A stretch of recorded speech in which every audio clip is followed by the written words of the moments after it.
یو سړی چې غواړي چې د دنیا د قیمتي علوم د الله په ما باندې راخلاص کی کله طریقه د محمد رسول الله تابعداري ده.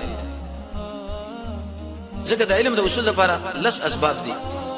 15 سفیان ثوری ذکر کړی دی، 15 شجاع الکرمانی سفیان ثوری ذکر کړی دی. اولنې خبره به کې دا ذکر کړی ده چې الاستماع وکه خودل، دویم د ځل په بل طرف باندې نه مشغوله ول. ډیر انسان دلته نشي لیکن کړي په بل ځای کې کته شوي پیسې او پورته شوي رخ کته شو دی خوا شو ګټه موکړه دکان کې و مونږ کړه نه زړه بدلته برابرای.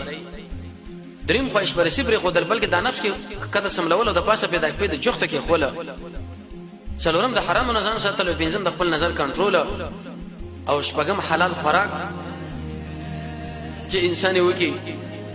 وم حفظ خبره یادوله، اتم هغه باندې نظام په یوله، نه هم د خلکو مابین کې نشل کول، او لسم د محمد رسول الله تابعداري.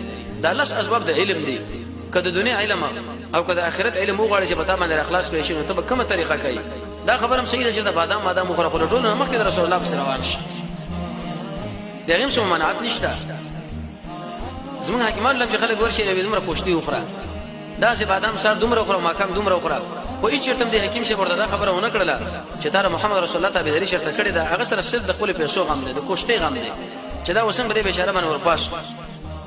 کته وګړي شجاع الکرمانی فرمایي چې د دنیا علوم الله پتا باندې اخلاص کینو د محمد رسول الله تابعداري ورته وای صاحب ته چې کور لنه وځي په کومه طریقه نه وځي، ته چې ډوړې لکې په کومه طریقه کې نه، ته چې د کور راوځي په کومه طریقه راوځي، ته چې بازار کې یو موضوع کمزور انسان وګوري کومه دعا وای، په اسمان کې چوریږي او ګړس ګړس نه کومه دعا بوي، او د قشن چې چیرته سخت باندې کومه دعا بوي، نوې مېشه د ولې دلنو کومه دعا بوي، یو نوې ماشوم چې ستا خو له شاره وسونه کومه دعا ورته وای.